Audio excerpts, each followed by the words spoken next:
O Rabi Judá disse: felizes os justos a quem Deus deseja honrar.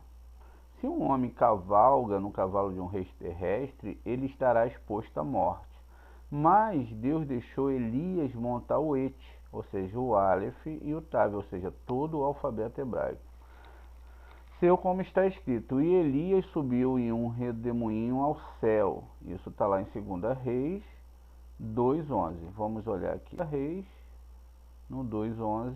Enquanto eles continuavam andando e conversando, uma carruagem de fogo com cavalos de fogo apareceu de repente e os separou um do outro, e ele subiu ao céu em um redemoinho. Veja, Elias subiu ao céu em um redemoinho. Muito bem. Ele também levou Moisés na nuvem, embora aqui esteja escrito: na nuvem aparecerei no propiciatório. É a mesma linguagem. Aprendemos que era o lugar onde os querubins habitavam, e a gente falou da questão do Macom na outra aula. Aprendemos que 3 vezes ao dia eles faziam um milagre com as suas asas, quando a santidade do rei desceu sobre eles por si mesmo. Eles mesmos levantaram as asas e estenderam para cobrir o propiciatório. Então eles desdobraram suas asas e ficaram regozijando na presença divina. O Rabi Abba disse: o sumo sacerdote não viu a presença divina quando entrou no santuário, exceto quando uma nuvem desceu e quando ela iluminou o banco da misericórdia. Os querubins bateram as asas, explodiram em canto, e o que eles cantaram?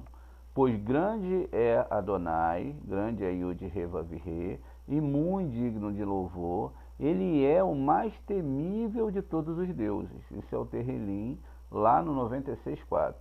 Ao abrirem as asas, diziam: porque todos os deuses dos povos são ídolos. Veja, todos os deuses dos povos. Quando aqui está se fazendo uma referência, são os povos que não são Israel.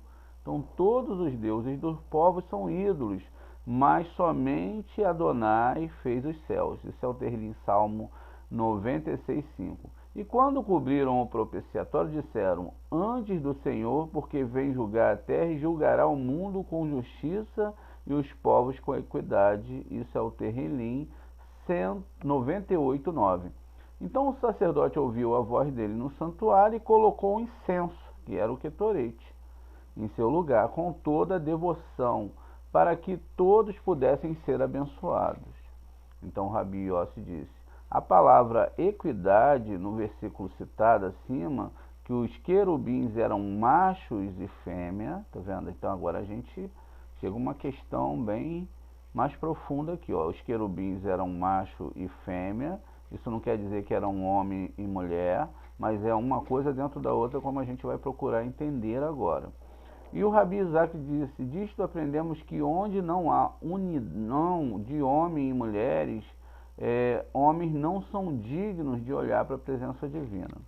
Vamos dar uma olhada aqui e fazer uma questão aqui para que a gente possa entender. Muito bem.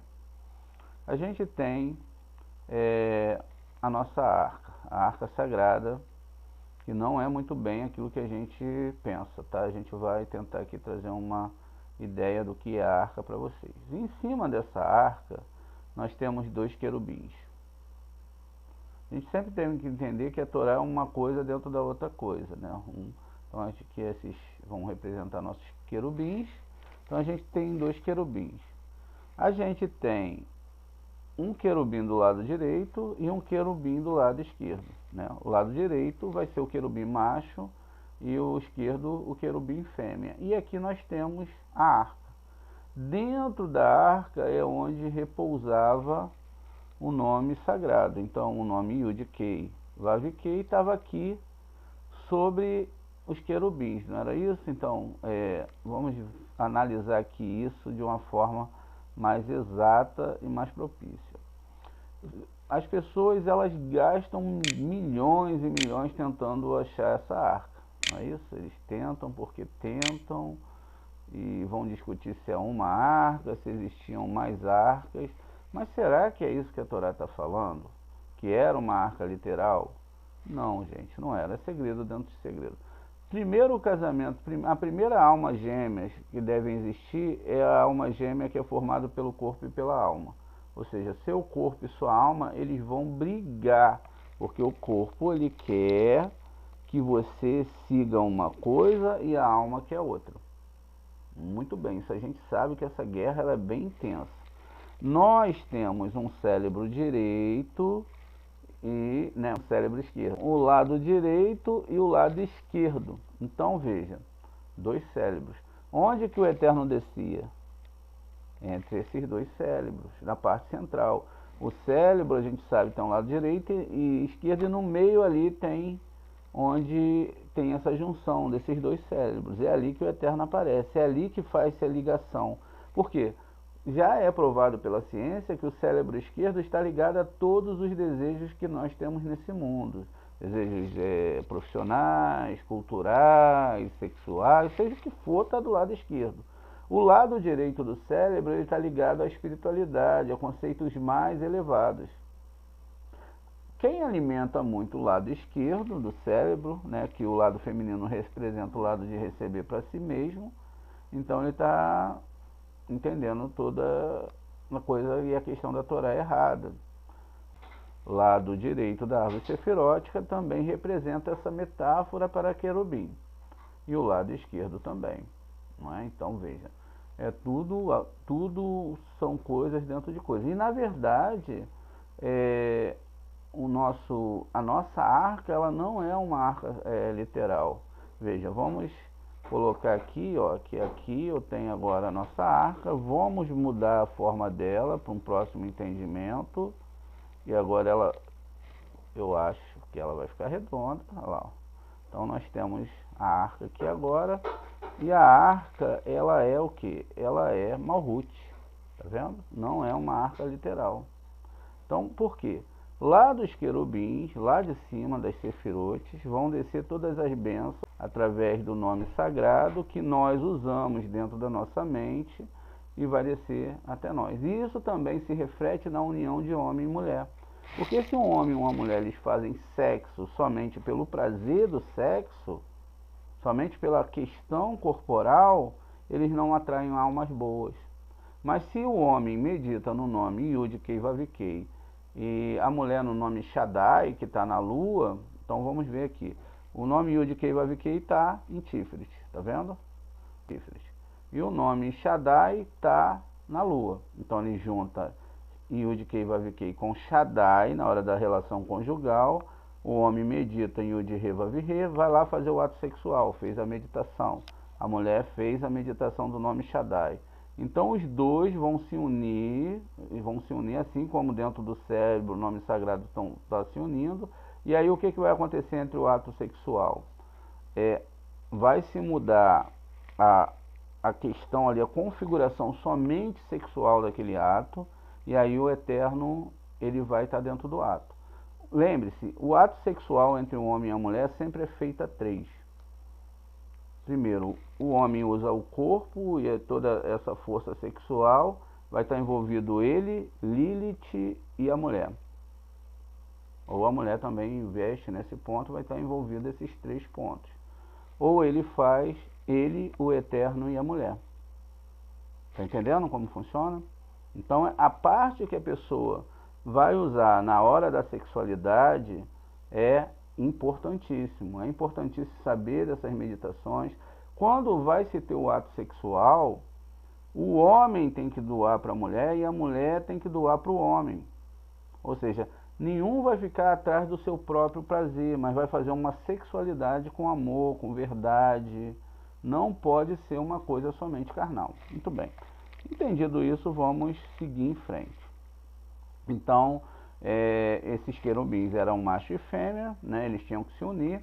E o Rabi Isaac disse, disto aprendemos que onde não há união entre homens e mulheres, homens não são dignos de olhar para a presença divina.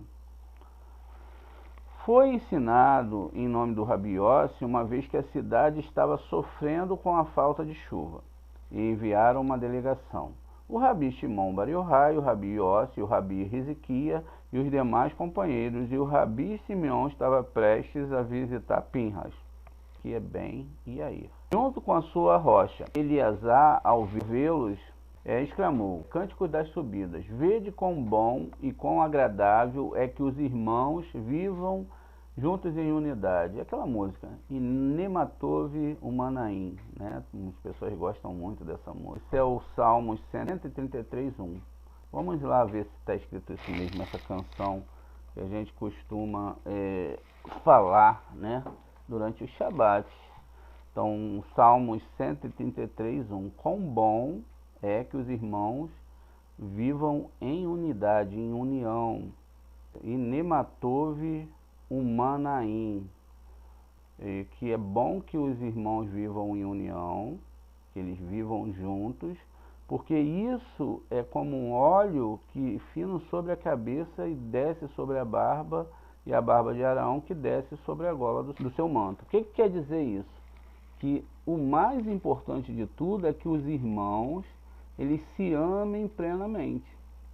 As mulheres do grupo, os homens do grupo, eles têm que ser verdadeiros irmãos.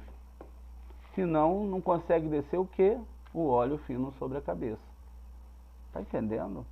Então, se não há amizade entre a gente, se não há realmente um amor verdadeiro entre a gente, as mulheres com as mulheres, os homens com os homens, uma irmandade onde um esteja pronto a se dedicar totalmente ao outro, unir as almas numa totalidade, onde o outro possa estar imbuído na vida do outro, num casamento perfeito, e as mulheres também, com elas, né, e todos nós fazemos essa parte, a gente não consegue descer o óleo sobre a barba. Então, se a gente tem um abeite, ou mesmo distante,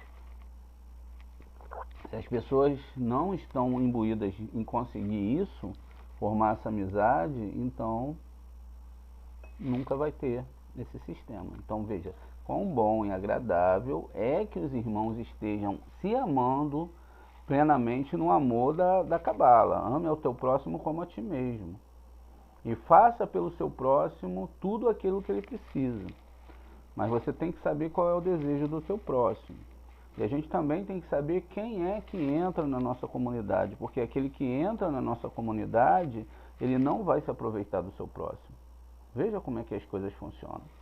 Então, continuamos aqui, né?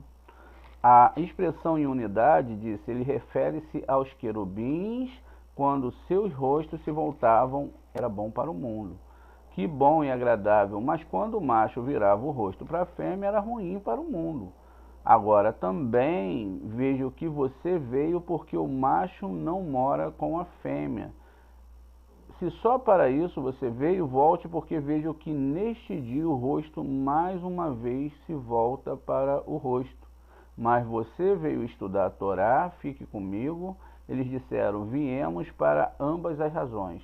Então deixe um de nós levar a boa notícia para os nossos companheiros. E ficaremos aqui no nosso mestre como eles foram. Ele tomou com seu texto, sou negra. Vamos parar aqui só para a gente fazer uma observação mais ainda, gente. Dentro dessa questão toda é que Adão e Rava, um estava de costa para o outro. Tá vendo essa outra forma mais acima de entender esses dois querubins, essas duas questões desses mundos espirituais, macho e fêmea, era que Biná estava de costa para Rovimar. Ou seja, então a gente tem sabedoria, né, e conhecimento. Então, sabedoria e conhecimento, um estava de costa para o outro. Por isso é que tem que se ter sabedoria e conhecimento. Se um está de costa para o outro, você não pode formar Da'at. Você não pode formar o Da'at, você não tem entendimento, você não sabe como ligar as coisas. Então, é através da informação, do conhecimento, que você faz a união dos dois. Só que aí entra a questão da luz de Rohimá e a luz de Hassadim. O que é a luz de Rohimá? A luz de Rohimá é a luz da sabedoria, que sem a luz de Hassadim não funciona. Porque se você tem sabedoria e tem arrogância por essa sabedoria, mesmo que você conheça a Torá toda, ela vai trazer para você um afundar espiritual. Enquanto você tem a luz de Hassadim, para que você conhece a Torá? Para ensinar e iluminar a alma de outras pessoas?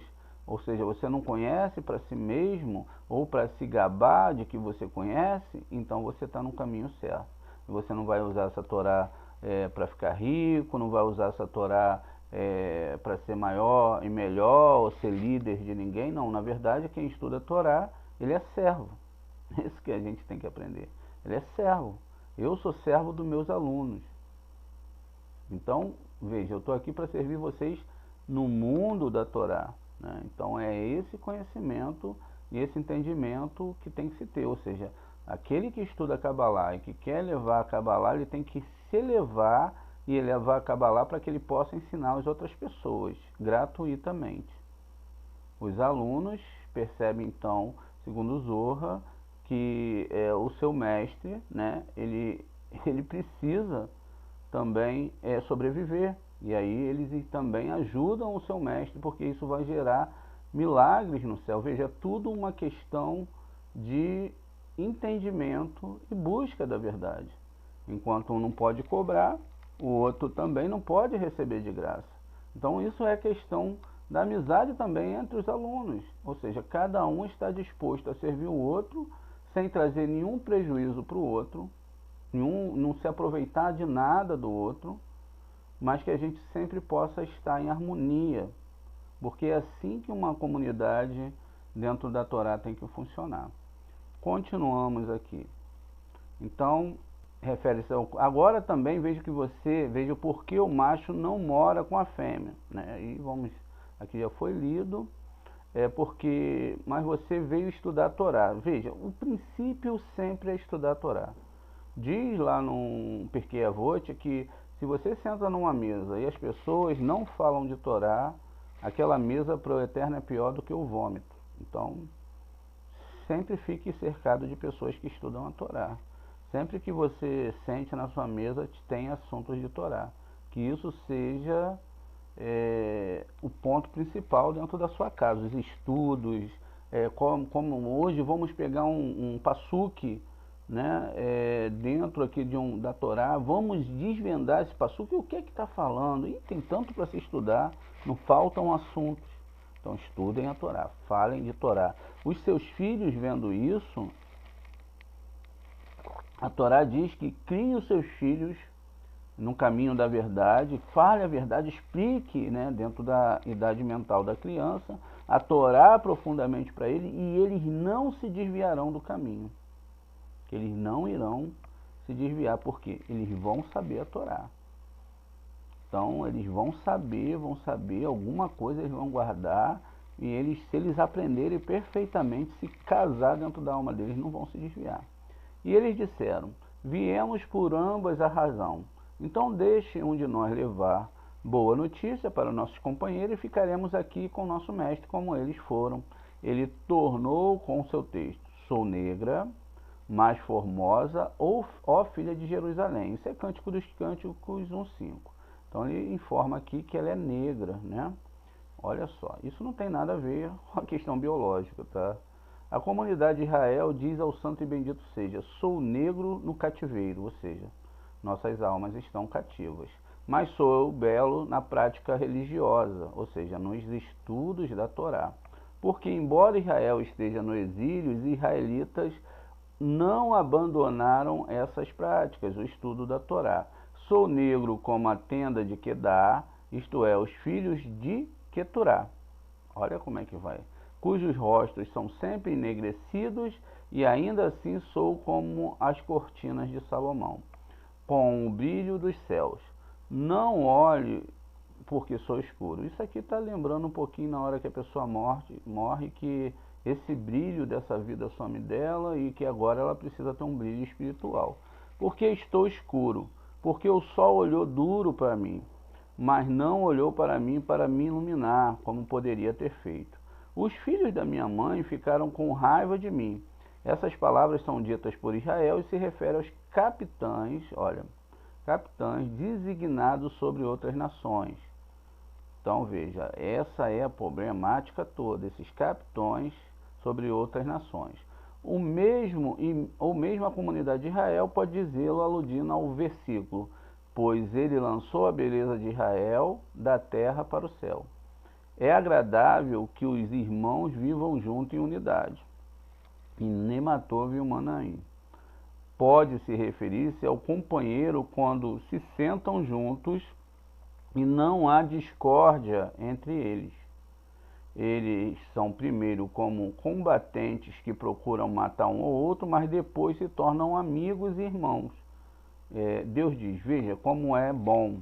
Ou seja, se você chegou no nível, né, nesse nível de querer matar um ou outro, discutir, etc., agora você está num outro nível, né? Nós somos amigos e irmãos, né? Olha que coisa bonita. Tem que chegar nesse nível. Ele mesmo ouve e se deleita na sua conversação. Portanto, vocês companheiros que estão aqui reunidos, como vocês têm sido amigos íntimos, não devem sair até que Deus lhe dê saudações alegres em homenagem e você age em paz no mundo. Olha que coisa bonita. Assim eles continuaram o caminho e chegaram ao Rabi Pinhas, bem aí. O Rabi Pinhas saiu e os beijou, dizendo, tenho o privilégio de beijar Sheriná. Ele preparou divãs com todos para eles, ou seja, o melhor tratamento que ele podia dar. Porque eles eram homens de Torá, tá?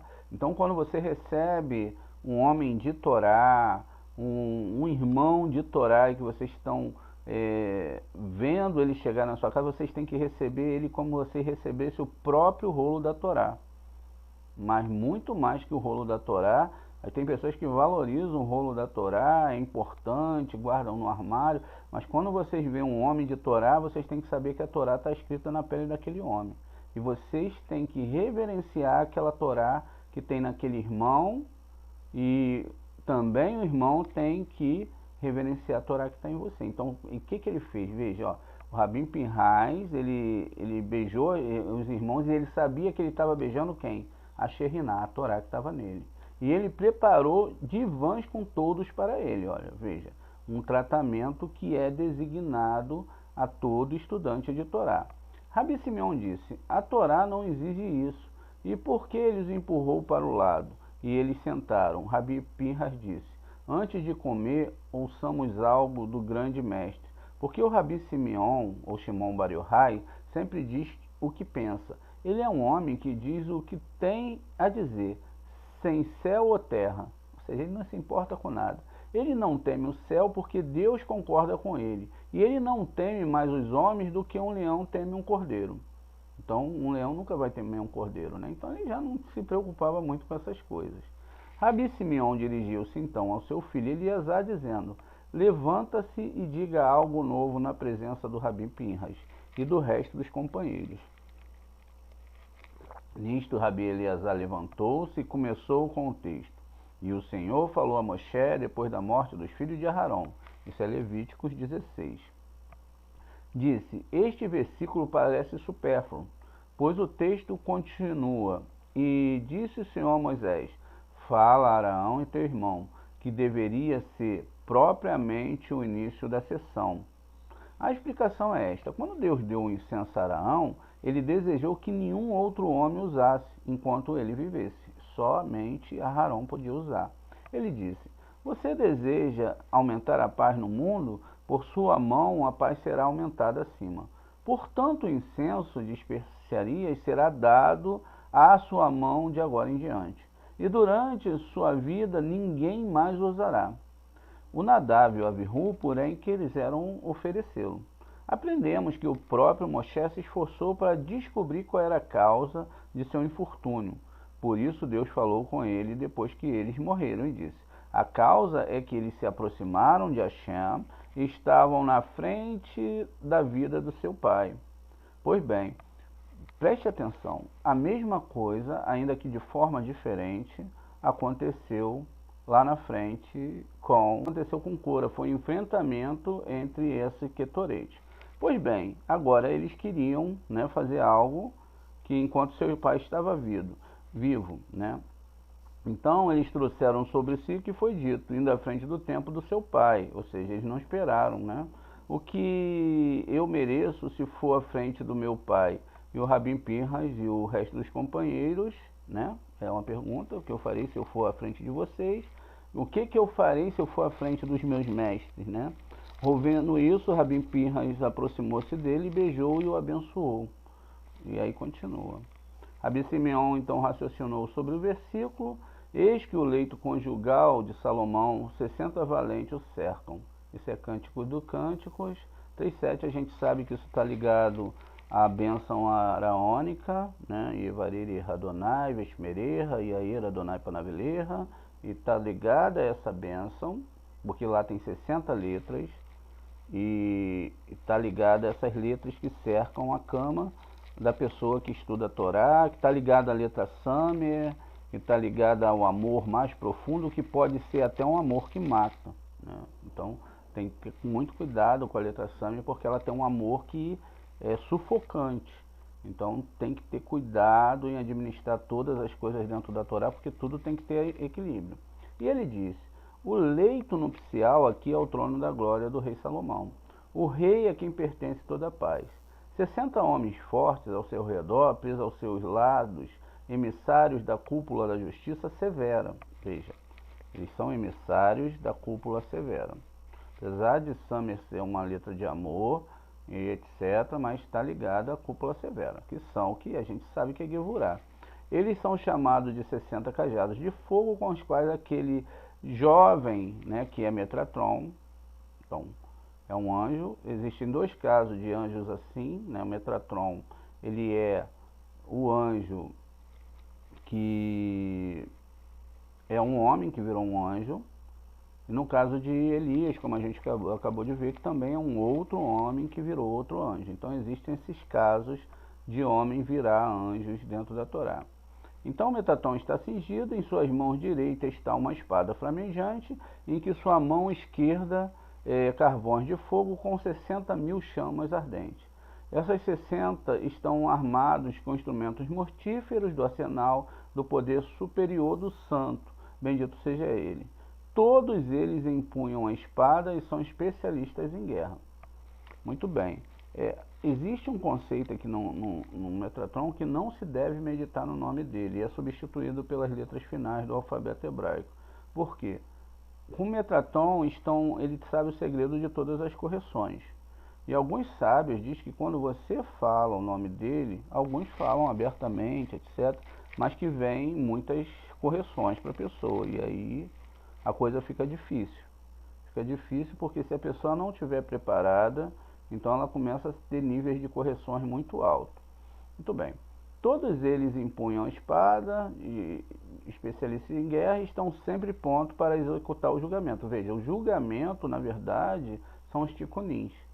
Então a pessoa ela começa a se colocar num julgamento talvez que ela não está preparada ainda para conseguir ultrapassar. E é por isso que muitas pessoas às vezes se afastam da Torá. Quando esses julgamentos começam, né, esses acertos começam, elas rapidamente se afastam da Torá, porque elas não têm forças para se manter de pé, porque elas estão muito ligadas a esse mundo, elas não têm força espiritual, elas não têm força no seu corpo. Qualquer vento que venha, ela já cai, né? Então tem que ter resiliência também. Eles são chamados senhores do lamento e uivo. E por onde eles tiram tudo isso? Do medo, veja, do medo. Então eles tiram tudo isso do medo, ou seja, do lugar chamado Isaac. E a gente sabe que o lugar chamado Isaac é Gevurá. Então nós somos aqui, ó, nós temos Marte. Marte é esse local e daqui vem todos os julgamentos, tá vendo? Local chamado Isaac. Só que a gente deve entender uma questão muito profunda. Aqui nós temos Esav na árvore normal, mas como que o Isaac está sendo representado aqui? Porque o Isaac está dentro de Biná, o Esav está fora mesmo. Então, aqui dentro de Biná existe outra árvore e o Isaac ele está aqui dentro num grau muito superior. Mas isso não quer dizer que quando uma reencarnação vai ser feita, lá já não há um julgamento de que a pessoa vai passar por esse tipo de Gevurá. Ainda que a Gevurá não venha aqui, aqui tem um ponto esquerdo ainda e que vai mandar uma informação para essa sefirote, e aí vai ser projetado então o ticunim da pessoa. E aí, dentro desses ticunins, não pode ser colocado nada mais e nada menos. Então tem que ser exatamente o que a pessoa tem que passar, ela vai ter que passar por aquela questão, ela tem que passar, às vezes, por um processo de desemprego, ela tem que passar por um processo de separação, ela tem que passar por processos sentimentais, e etc. Aquilo tudo que a gente conhece, às vezes até coisas mais severas, como perder um parente, ela vai ter que fazer aquele parente também que tinha que ir porque era o momento exato, e tudo isso é muito complicado quando a pessoa não conhece a Torá. E mesmo quando a gente conhece, fica difícil. Imagina a história de Aharon, que os filhos dele estavam no templo sagrado e eles são então mortos ali dentro do templo sagrado. Para alguém que não é espiritual, rapidamente eles se afastariam do eterno. Não, meus filhos morreram, que coisa é essa? Porque eles só acreditam na vida do corpo. Eles não acreditam, eles não conseguem abrir o leque para a vida da alma. Então tudo que eles vão fazer são ligados a esse mundo. O cabalista não, tudo que ele faz ligado aos mundos espirituais, da alma. Ele sabe que dentro daquele corpo tem uma alma. Ele sabe que aquela alma está ali dentro, como no caso dos filhos de Aharon, que não saíram do acampamento. E eles se projetaram mais à frente, onde eles entraram em Pinhas e começaram a viver aquelas consciências, deram um salto e começaram a viver dentro de Pinhas. A questão aqui tem que ser muito bem analisada, porque a gente fica muito preso na parte biológica. E aí também a gente sabe que não é bom isso, né? Mas se tiver no ticum da pessoa, nada pode ser feito. Muito bem.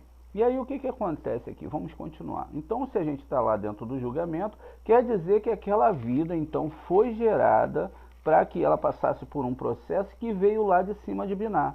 Biná mesmo não faz o julgamento, porque já é um mundo superior, mas foi de lá que saiu a vida da pessoa que já é escrita.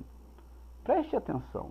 Antes que o mundo fosse criado, diz lá os nossos sábios que Deus brincava com a Torá, com as letras hebraicas, durante 2000 anos. Quer dizer que Deus já projetou antes mesmo da gente nascer toda a nossa vida. Do mundo ser criado, a sua história já estava escrita. E aí continua. E quando na noite, no momento em que se encarrega de executar a justiça, tá vendo? Ó, a pessoa chegou, ela tem um ticum lá atrás, então vai ser executar a justiça. Aprendemos que 1.500 portadores de armas com autoridade impressionante estão presos dos lados desses fortes, nas mãos daquele chamado jovem. Há 4 chaves poderosas, ou seja, são monstros marinhos, saem debaixo desse navio, deste poderoso mar, ou seja, todas as vidas estão ali, em 4 direções, e cada uma tem 4 aspectos. 1000 rochas sobem e afundam a cada dia, como a maré daquele mar. Então eles são arrancados dele e vão para o outro mar. Não há números para aqueles que aderem ao seu cabelo. 2 filhos sugam dela todos os dias, que são chamados de espiões dos pais. 2 filhas estão aos seus pés e se agarram ao lado daquela cama nupcial. Em sua mão esquerda, 70 ramos crescendo entre os peixes do mar, que são as 70 nações, todos vermelhos como uma rosa. E acima deles há um vermelho ainda mais profundo, ou seja, um rigor muito mais profundo. E ele vem e vai de todos os cantos e recantos do seu cabelo. Quando o mestre da fofoca, preste atenção, desce, ele se forma uma cobra que ronda as colinas e montanhas, até encontrar presas para consumir. Então ele amolece a sua língua e leva para o bem de Israel. Fornece para a presa e depois volta ao seu lugar e entra na brecha do grande abismo. Quando ele ascende, os demônios também sobem com lanças e espadas sem número, cercando os 60 que estão ao redor do leito nupcial, de modo que miríades e miríades estão ao redor deste leito nupcial. Acima todos nutridos por ele e obedecendo, e de baixo vem miriades que vagam pelo mundo até que a trombeta soa. E ele reúne estes, adere à impureza das unhas. Veja, por isso que a gente faz a lavagem das unhas. Esta cama nupcial abraça todos eles. Seus pés sustentam os quatro cantos do mundo, encontram-se no céu acima e na terra abaixo. Seu nome é Adonai. Vamos ler de novo, ó. Seus pés sustentam os quatro cantos do mundo, se encontra-se nos céus acima e na terra abaixo. Seu nome é Adonai, que é a Shekhinah. É o nome que está aqui no nosso nível. Adonai tem gematria 65. O Senhor de tudo, e este nome está inscrito entre seus exércitos. É por isso que o sacerdote deve concentrar seus pensamentos nas coisas celestiais para unificar o santo nome no lugar habitual. Por isso aprendemos que Araão deveria entrar no santuário com Zot, né, com a palavra Zot. Muito bem. Com isso, ele deveria trazer a santidade ao seu lugar, e deste lugar o homem deve temer a Deus. Por isso está escrito: ó, se eles fossem sábios, eles entenderiam isso. Zot, Devarim 32, 29. Vamos olhar lá. Pois eles são um povo, se eles fossem sábios, eles pensariam sobre isso, obteriam, né, o seu futuro. Veja, aqui nós temos a palavra Zot. O que a palavra Zot quer dizer? Quer dizer a Shekhinah. Mas tem um Zain, um Aleph e tem um Tav final. Tem um Tav aqui no final, veja. Então essa é a palavra que está falando aqui. Se eles fossem sábios, se eles entendessem Zot, ou se eles entendessem que essas 7 sefirotes que nós apresentamos aqui, veja, o Zain, vem de um Deus só, que é Aleph, que vai atravessar essa letra Tav até chegar aqui. Então, se eles tivessem essa sabedoria, né, eles então, eles pensariam sobre isso. Isso é o que está sendo falado aqui. Então, a gente volta aqui para o texto e vê agora, entende o que está sendo falado. Esses homens consideram como os outros, está cercada por hostes que estão prontas diante dele para punir. Veja, se a pessoa soubesse de tudo isso e estudasse a Torá, elas não entrariam nessa conversa fiada de religião que a gente vem por aí. Eles consertariam o mais rápido possível as suas vidas, os seus ticunins, para que eles não pudessem passar por toda essa situação. Porque as pessoas estudam a Torá, mas elas não estão cientes dos perigos que a cercam todos os dias, enquanto elas estão dentro desse corpo, principalmente quando ela sai, se ela não está cercada pela letra Samer, por esse sistema espiritual, quando ela sai, ela é capturada por esses demônios. Então, eles imediatamente considerariam seu fim por último. Eles seriam cuidadosos com seus atos e não pecariam diante do santo, bendito seja ele. O Rabi Simeão então disse: se um homem estuda a Torá, guarda este Zot. Tá vendo? Então, se você estuda a Torá, se isso é o centro da tua vida, então você guardou o Zot. Então o Zot o protege e faz um pacto com ele sob a sua própria aliança, de que ele não se afastará dele ou do seu filho ou filhos de seus filhos para sempre, como está escrito. E quanto a mim, este Zot é minha aliança com eles. E aqui a gente termina o estudo de hoje. Mais uma vez, qual é o ponto principal da Torá? A religião ou estudar a Torá? É estudar a Torá. Porque o estudo da Torá cobre todas as coisas. Cobre tudo, tudo, tudo.